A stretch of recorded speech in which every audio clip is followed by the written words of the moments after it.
咱来关心到，讲这德科管理局表示讲，9月内有40多间公司申报裁员，总人数是160个人。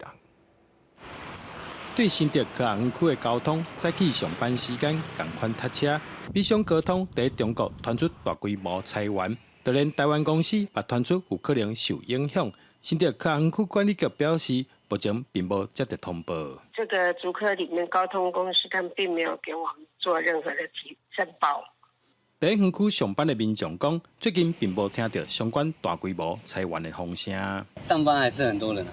对啊，还是塞一样加班啊，所以是没有听说有裁员。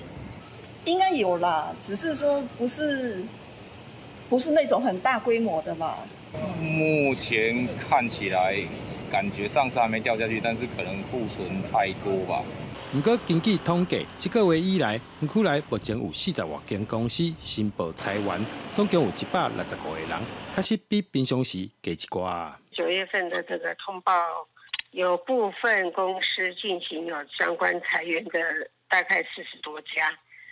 那员工裁员相关的人数大概有165位，但是大部分都是一些公司对员工有部分这个公司内部管理。对工作却不能胜任等等的这种裁员呐。管理局表示，依照规定，厂商若是有裁员的行为，必须爱先通报。不过，若是员工家己提离职，也是退休，就不需要申报。记者刘君豪，新竹报道。